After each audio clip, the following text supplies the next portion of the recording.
Dios, estamos contentos por otro domingo más. Les damos la bienvenida a Juan, Mari y su hijo Alberto, que nos visitan. Gloria a Dios. Y también a Victoria y a su hija Clelia. Amén. Bienvenidos a la casa de Dios. Vamos a abrir nuestras Biblias en 2 de Corintios, capítulo 5, versículo 17.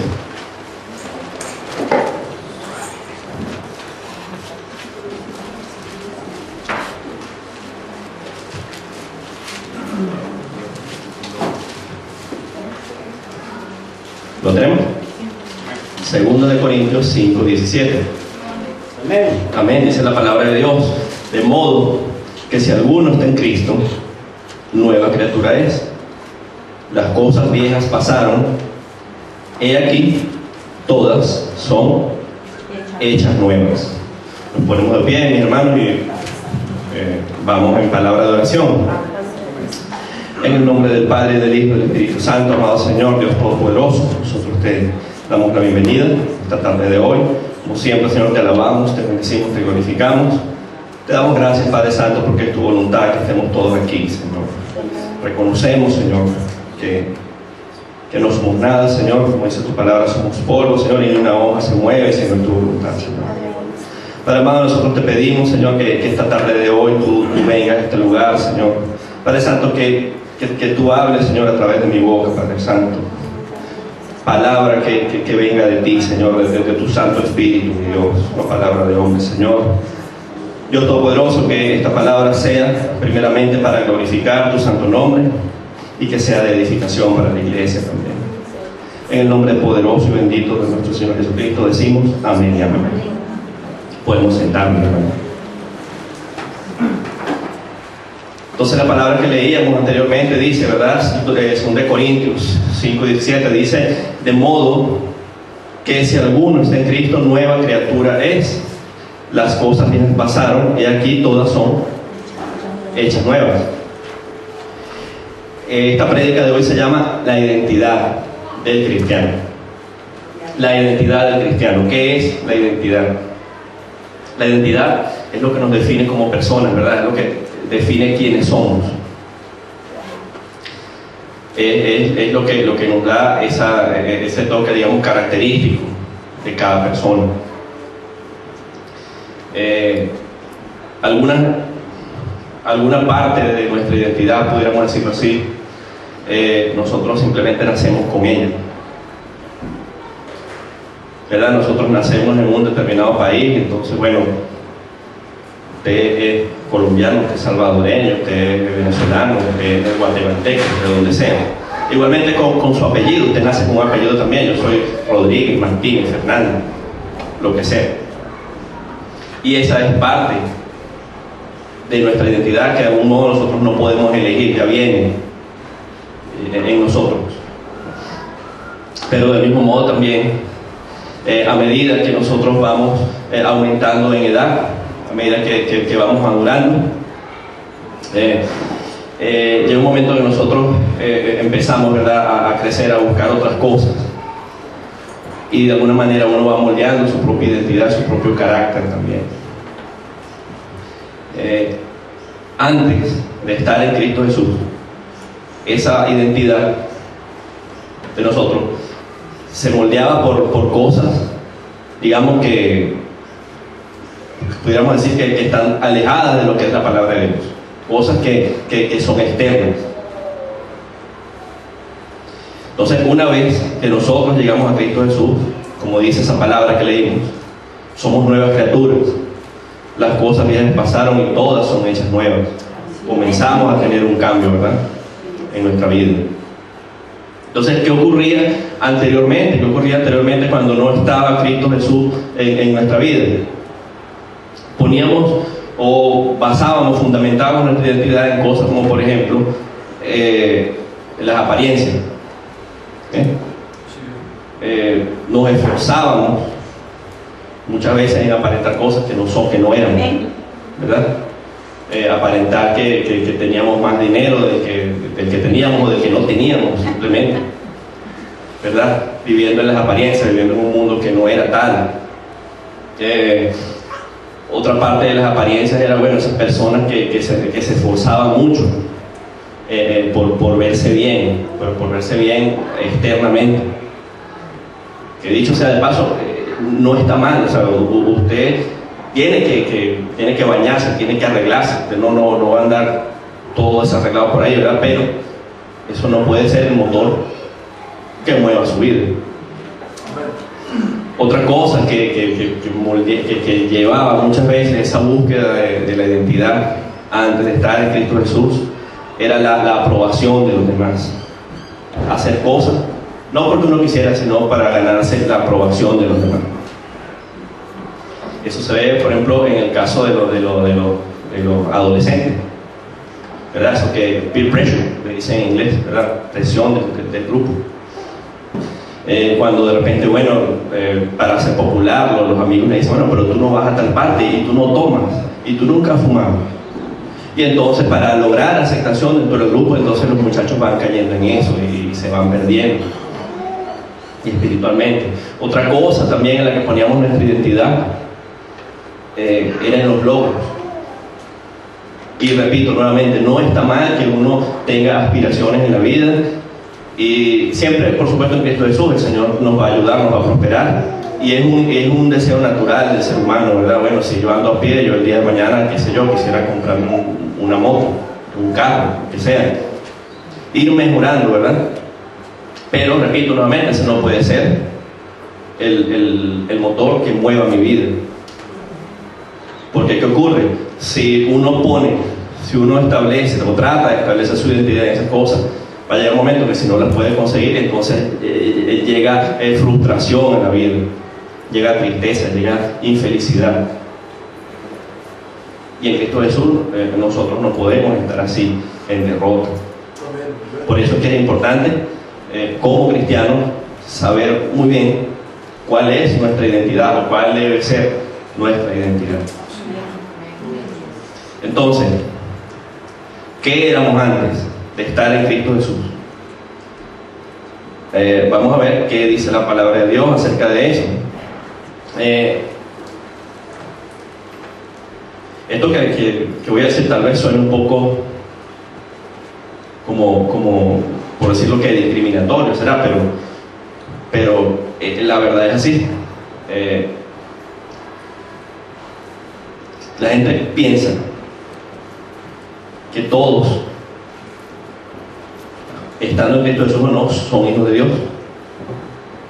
De hecho, en el mundo, anteriormente uno decía, cuando uno se sentía con derecho a algo, oye, pero no me guardaron mi comida, ¿vale? ¿Acaso yo no soy hijo de Dios?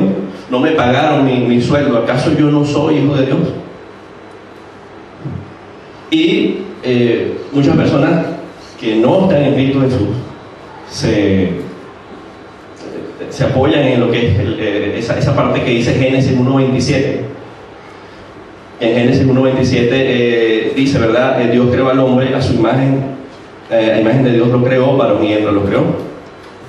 Entonces, apoyados en eso, todos piensan, todos somos hijos de Dios. Entonces, no es digamos, por nada malo, pero la palabra de Dios dice que esto no es así. ¿Okay? El hecho es, de acuerdo a lo que dice Génesis 1.27, somos creación de Dios, mas no somos hijos de Dios. Vamos a ver Efesios 2, versículos del 1 al 3, para ver qué dice la Biblia acerca de eso, tener un poco más de luz, de claridad.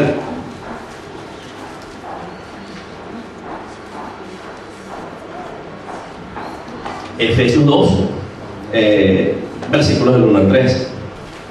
¿Lo tenemos?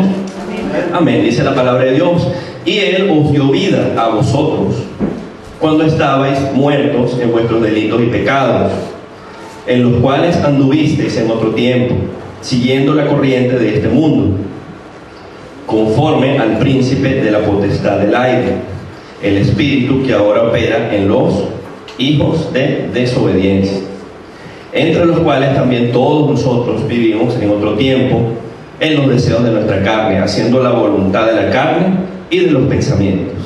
Y éramos por naturaleza hijos de ira, lo mismo que los demás. Fíjense, mi hermano, que en estos 3 versículos, Efesios 2, del 1 al 3, la palabra de Dios nos ilustra cuál era nuestra condición antes de llegar a los pies de Cristo Jesús. Y particularmente toma 2 conceptos. Uno de esos conceptos es el de hijos de desobediencia. También lo llama hijos de ira. ¿A qué se refiere eso? Bueno, simplemente las personas que no tenían a Cristo Jesús en su vida, no lo habían aceptado todavía. Entonces, ¿qué ocurría en ese momento? En ese momento, como dice ahí en el versículo 3, ¿verdad? Vivíamos de otra forma, vivíamos en los deseos de la carne, haciendo la voluntad de la carne. ¿Ok? Esa era la condición espiritual de nosotros, guiados por lo que era la carne, guiados por satisfacer de algún modo unas necesidades, digamos, terrenales, pero lo espiritual no era importante para nosotros. Entonces ahí está la respuesta. Éramos creación, más todavía no éramos llamados hijos de Dios. Vamos ahora a Romanos 6, versículos 16 y 17. Romanos 6, 16 y 17.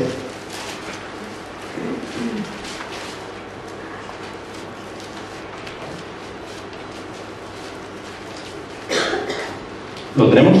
Amén. Dice la palabra de Dios: ¿no sabéis que si os sometéis a alguien como esclavos para obedecerle, sois esclavos de aquel a quien obedecéis, sea del pecado para muerte o sea de la obediencia para justicia? Pero gracias a Dios que aunque erais esclavos del pecado, habéis obedecido de corazón aquella forma de doctrina a la cual fuisteis entregados. Es decir, estos versículos que acabamos de leer nos hablan también de otra condición anterior a Cristo Jesús. Nos habla de que éramos esclavos. ¿Esclavos de quién? Del pecado, ¿verdad? En el versículo 16 nos dice que si os sometéis a alguien como esclavo para obedecerle, sois esclavos de aquel a quien obedecéis. En ese caso, ¿éramos esclavos de quién? Del pecado, ¿no? Entonces, esa era nuestra antigua identidad. Una antigua identidad en la cual, primeramente, éramos creación, mas no éramos hijos de Dios. Y aparte de eso, éramos también esclavos del pecado. Bajo esa condición, ¿cómo andaba nuestra vida? Estábamos en derrota, ¿verdad? Andábamos en derrota, guiados por satisfacer simplemente esas condiciones, esos deseos carnales. No sé si ustedes habrán visto, mis hermanos, si ustedes van a una tienda de mascotas, hay unos ratoncitos que los venden, ¿no? Que los meten en una jaula, y esos ratoncitos lo que hacen es dar vuelta en una rueda, y los ratoncitos corren y corren y corren y no se pueden parar. No se pueden parar porque están en esa carrera todo el tiempo. Entonces eso de algún modo describe la condición de nosotros antes de estar en Cristo Jesús. Estábamos como ese ratoncito en esa carrera de ratas todos los días. Representada por qué, ¿cuál era nuestra carrera de ratas? Era toda la lucha de todos los días, ¿verdad? Un ciclo continuo que nunca se acababa, ¿verdad? Yo me paro en la mañana, agarro, hago desayuno, llevo al muchacho al colegio, voy a trabajar, me estreso todos los días, me acuesto, y así sucesivamente, y así se iba la vida. Así se iba la vida. Se podía decir que existíamos, estábamos vivos, ¿verdad? Respirábamos, hablábamos, mas no vivíamos, no teníamos esa plenitud en nuestra vida. Pero entonces, gloria al Señor, Dios en su misericordia tiene piedad de nosotros, tiene misericordia de nosotros. Amén. Y una vez que lo aceptamos, comienzan a haber cambios en nosotros, ¿verdad? Ya dejamos de ser creación de Dios y pasamos a ser hijos de Dios. Que alabado sea el nombre del Señor. Amén. Entonces, Vamos a leer, mis hermanos, Juan 1, del 11 al 13. Juan 1, del 11 al 13. Esos versículos nos explican de algún modo cómo nosotros pasamos de ser creación a ser hijos de Dios.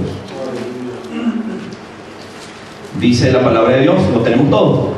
Amén. Dice, a lo suyo vino, está hablando de Cristo Jesús, y los suyos no le recibieron, que es su pueblo de Israel. Mas a todos los que le recibieron, a todos los que recibieron a Cristo Jesús, a los que creen en su nombre, les dio potestad de ser hechos hijos de Dios.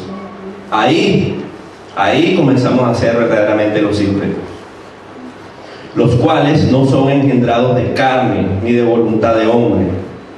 Es decir, no somos engendrados por padre biológico, por carne, ni de voluntad de varón, sino que somos engendrados por la voluntad del mismísimo Dios.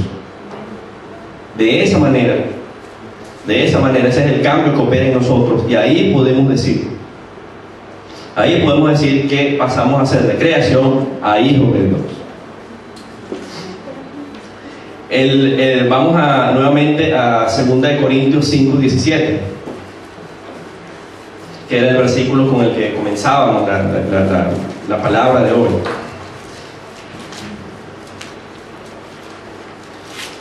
Esa es una palabra hermosa y poderosa, ¿verdad? Decía ahí en 2 Corintios: de modo que si alguno está en Cristo, nueva criatura es. Las cosas viejas pasaron y aquí todas son hechas nuevas. Entonces ese es otro cambio que opera en nosotros, según esta palabra, ¿verdad? Y lo creemos por fe, y lo creemos con nuestra mente y con nuestro corazón. En Cristo Jesús somos una nueva creación. Somos una nueva creación. Entonces, ¿qué quiere decir esto, mis hermanos? ¿Cómo nosotros internalizamos eso de que somos una nueva creación? Cuando estaba preparando esta prédica, un día en la noche me estaba bañando, y mientras me bañaba, el Señor me ponía en el corazón esto. ¿Qué les voy a decir? ¿Cómo podemos entender eso? ¿Qué implica que nosotros seamos una nueva creación? Y les pido, mi hermano, que lo guarden en su mente y en su corazón. Número uno, si nosotros somos una nueva creación, no podemos seguir haciendo las cosas que hacíamos antes, cuando no teníamos a Cristo Jesús, ¿verdad?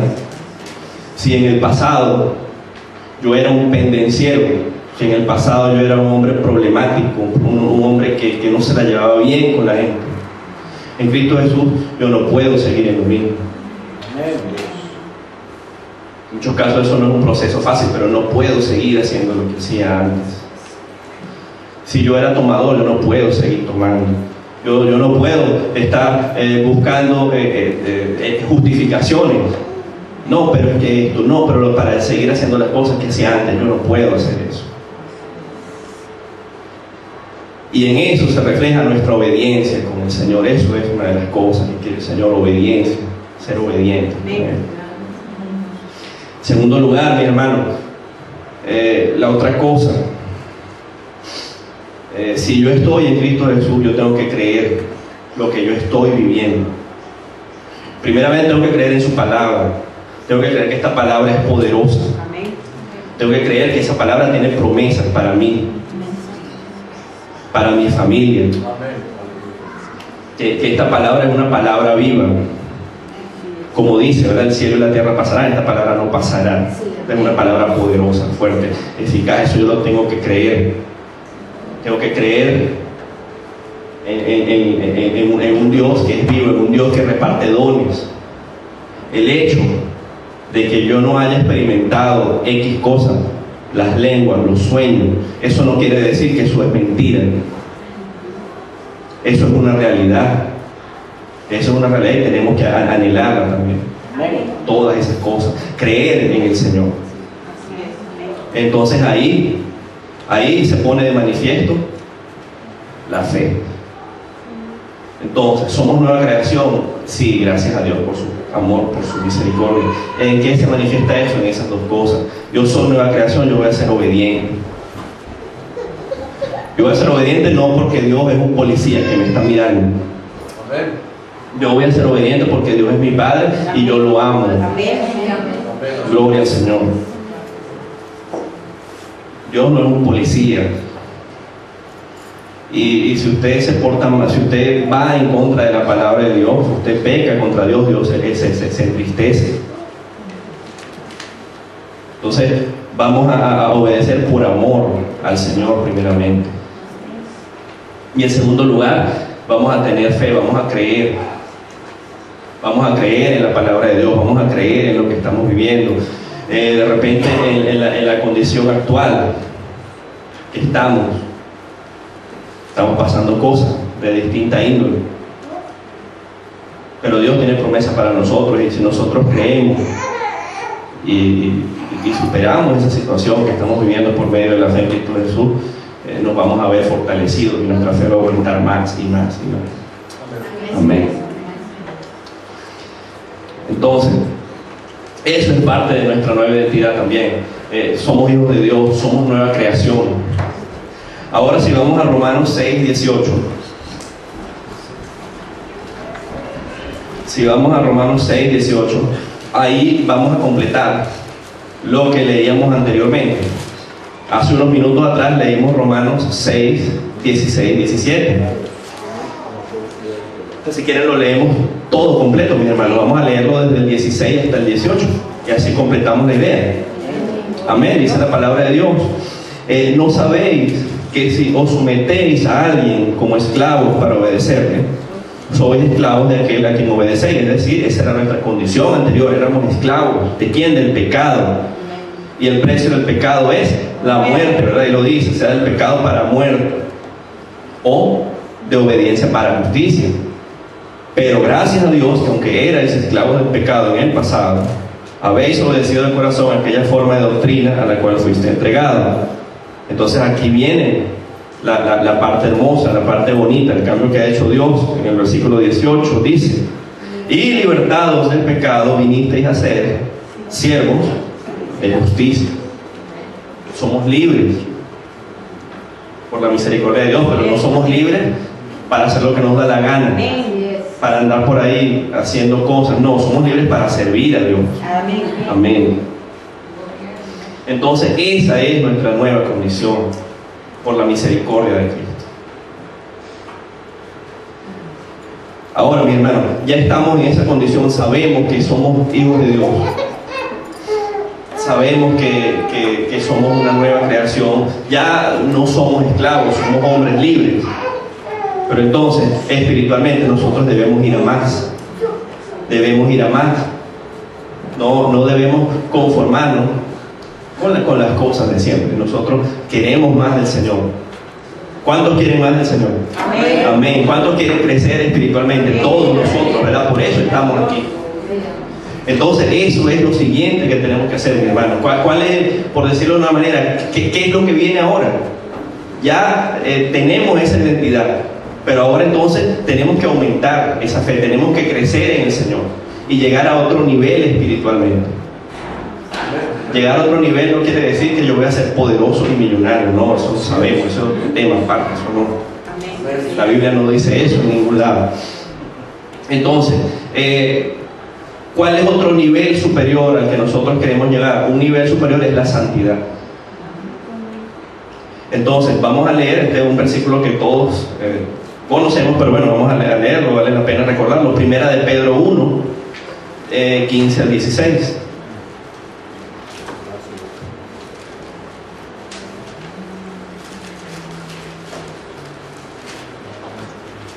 Lo tenemos.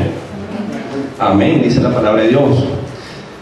Sino como aquel que nos llamó es santo, sed también vosotros santos en toda vuestra manera de vivir.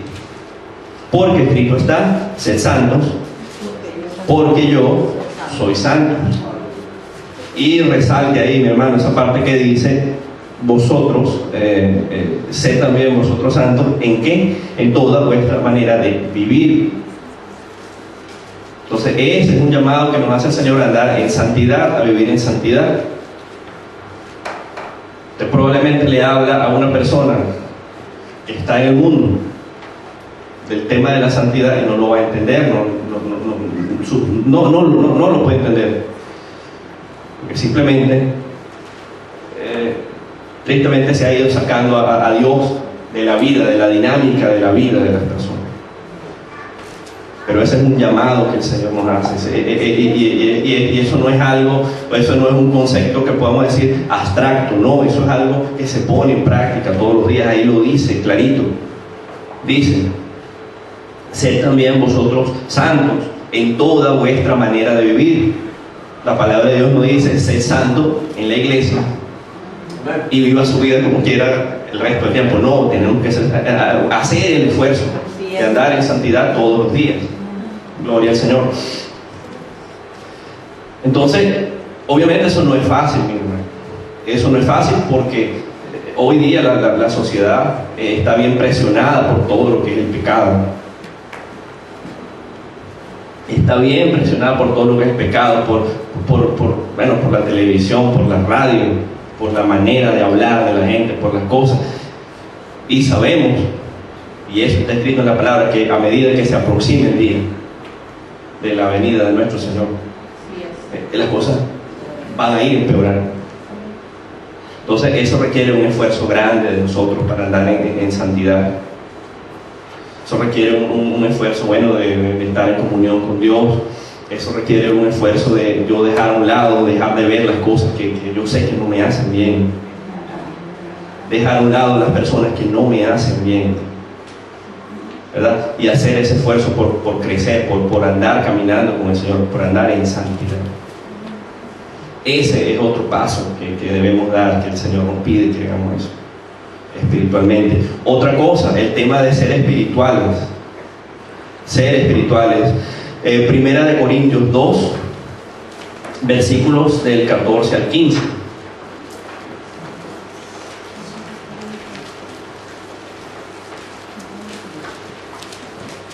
Primera de Corintios 2, versículos del 14 al 15. Lo tenemos. Entonces esa palabra dice: pero el hombre natural no percibe las cosas que son del Espíritu de Dios. ¿Por qué? Porque para él son locura y no las puede entender. ¿Por qué? Porque son cosas que se han de discernir espiritualmente. En cambio, el espiritual, es decir, la persona que tiene a Cristo Jesús en su corazón, juzga todas estas cosas, pero él no es juzgado de nadie. Entonces, el hombre natural, el hombre que no tiene a Cristo Jesús, no puede percibir esas cosas, ¿verdad? ¿Por qué? Porque esas cosas se disciernen espiritualmente, todas las cosas que son de Dios. Al final, el versículo 15 habla, ¿verdad?, de que el Espíritu juzga todas las cosas, ¿verdad? Pero él no es juzgado de nadie. El espiritual, es decir, el hombre espiritual juzga las cosas, pero él no es juzgado de nadie. ¿Qué quiere decir eso de que no es juzgado de nadie? Si vamos, el versículo que viene más abajo, el versículo 16, ahí lo podemos entender.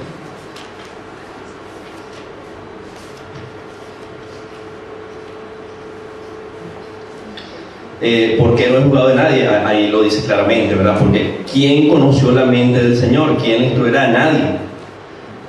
Mas nosotros, por ser hijos de Dios, tenemos la mente del Señor. En eso se refiere a que el hombre espiritual no es juzgado de nadie. Amén. Entonces ese es otro anhelo, otro escalón que nosotros tenemos que subir espiritualmente, el hecho de ser espirituales. Siempre recuerdo cuando hicimos el convivio ahí en Montamory, el primer culto comenzó relativamente temprano, era como un sábado a las 8 de la mañana. Entonces estaba predicando el hermano Antonio Ferrero de Reto. Entonces, creo que era él que decía algo así como que, bueno, las cosas de este mismo versículo, las cosas espirituales, el hombre natural no las puede juzgar y para eso no cura. Se pone un ejemplo, para una persona, ¿verdad?, venirse manejando desde Brisbane de madrugada para estar en Montgomery, para escuchar una prédica, pues para ellos tal vez no tiene sentido. No tiene sentido. Porque, bueno, yo me quedo durmiendo en mi casa, yo me voy para la playa, bueno, tantas cosas, ¿verdad? Pero, desde un punto de vista espiritual, eso para nosotros tiene sentido. Porque ese es alimento, ¿verdad? Por colocarle un ejemplo. Y eso tiene que ser un anhelo para nosotros. Muchas veces orando, nosotros le decimos al Señor, Padre Santo, que yo quiero que yo mengue y que tú crezcas. Entonces, bueno, parte de ese anhelo, parte de esa petición es esto, ser espirituales, crecer en espiritualidad en Cristo Jesús. Amén. Otro anhelo, otra cosa que tenemos que buscar, vamos a ser más que vencedores. Ok, vamos a ver Romanos 8:37.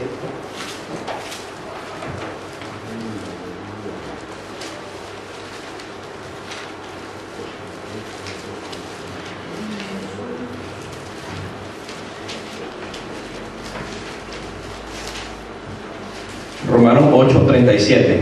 ¿Lo tenemos? Amén, dice la palabra de Dios, ¿verdad? Antes, en todas estas cosas, somos más que vencedores por medio de aquel que nos amó. ¿Quién es aquel que nos amó? Cristo Jesús, ¿verdad? Entonces, ahí dice en esa palabra, en todas estas cosas. ¿A qué se refiere esa palabra de todas esas cosas? Si nos vamos... Si subimos un poco ahí, nos vamos hasta el versículo 35, Romanos 8:35, podemos ver que hay unas preguntas. Allí dicen: ¿quién nos separará del amor de Cristo? La tribulación, angustia, la persecución, el hambre, la desnudez, el peligro, la espada, una serie de cosas, una serie de tribulaciones que pudieran venir a nuestra vida. Entonces, lo importante que nosotros tenemos que saber es eso que dice ahí en el versículo 37. Ante todas esas cosas que se decían ahí, ante la tribulación, ante la prueba, si nosotros, ¿verdad?, ponemos nuestra fe y nuestra esperanza en Cristo Jesús, Él nos va a dar la victoria. Amén. Amén. Alabado sea el Señor. Y vamos a ser más que vencedores. ¿Quién es el vencedor? El vencedor es el que logra la victoria, ¿verdad? Bueno, entonces no solamente vamos a ser vencedores, imagínense, vamos a ser mucho más que vencedores, más que vencedores en Cristo Jesús. Amén. Y también Cristo Jesús nos llama a que seamos la luz del mundo.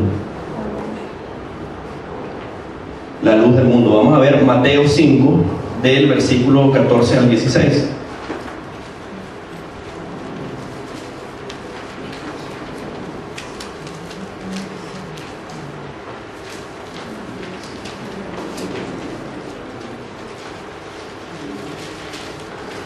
Mateo 5, 14 al 16.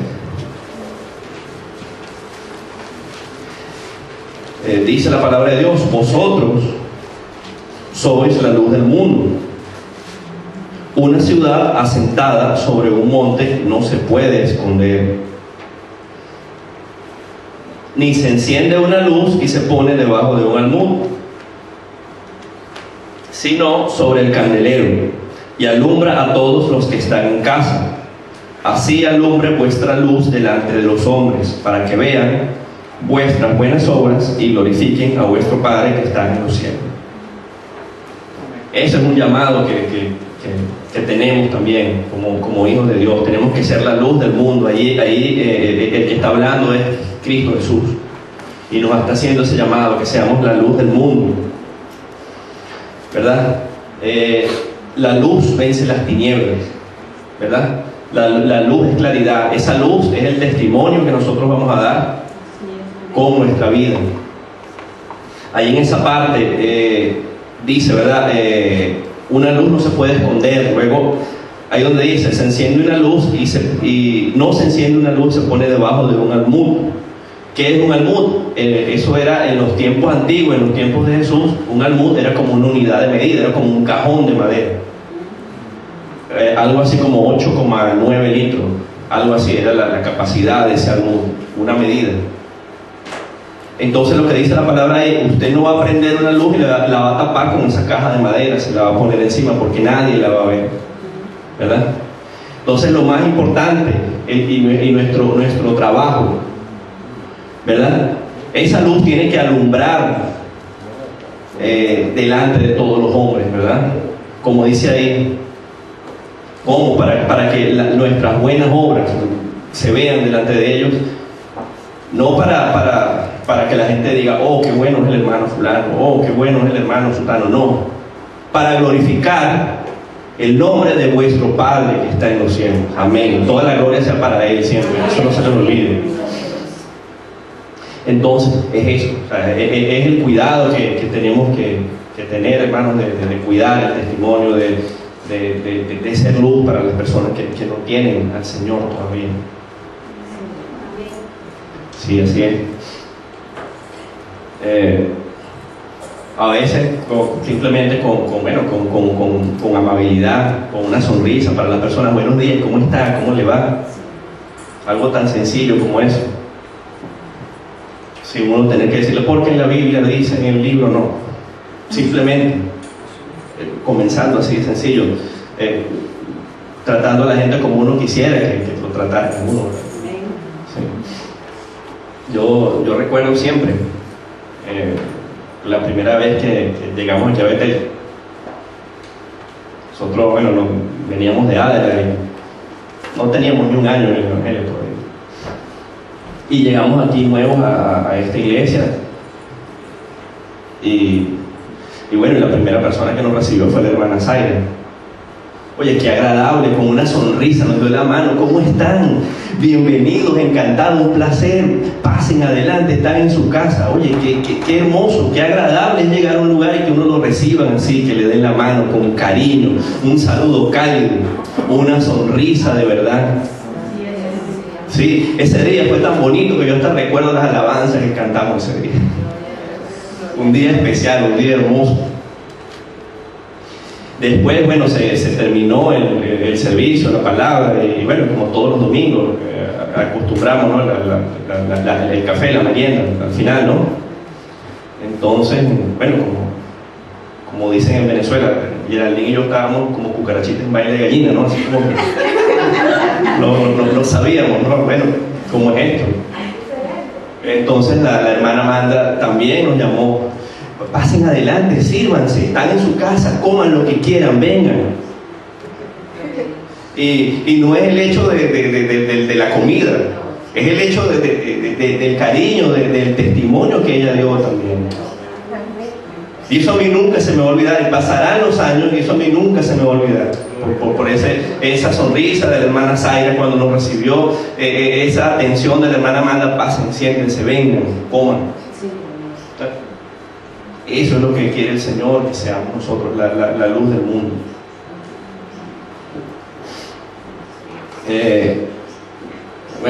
Ya vamos a terminar, mi hermano. Gloria a Dios. Otra cosa que tenemos que tener en cuenta es que el Señor, Él no nos va a juzgar a nosotros, Él no nos va a valorar por nuestros méritos terrenales. Es decir, al Señor no le importa si usted es un diputado, un presidente, si usted simplemente trabaja limpiando. Eso para el Señor no vale nada. Para el Señor toditos somos iguales. Todos somos iguales. Entonces sí, está bien buscar superarnos, pero a fin de cuentas el Señor lo que ve es el corazón de cada uno de nosotros. Eso es lo que tenemos que tomar en cuenta también. Y tener en cuenta esa identidad también que el Señor nos ha dado, ¿verdad? De que somos sus hijos, de que somos nueva creación, de que ya no somos esclavos del pecado nunca más. Y la Biblia nos deja un testimonio, ¿verdad? De lo que no debemos hacer. Con el caso de los israelitas en el desierto, los 40 años de prueba, ¿verdad? ¿Qué pasó con el pueblo de Israel cuando salió de Egipto? Ellos eran esclavos, ¿verdad? Y precisamente el Señor les dio la libertad. Ellos pasaron de ser esclavos a ser hombres libres. Por decirlo de alguna forma, ellos eran libres, pero aún en su mente y en su corazón eran esclavos. No habían asimilado esa libertad. Entonces, ¿qué ocurrió?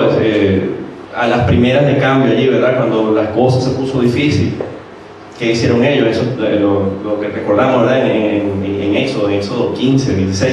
Empezaron a hacer murmuraciones contra el Señor, ¿verdad? ¿Por qué nos trajiste para acá?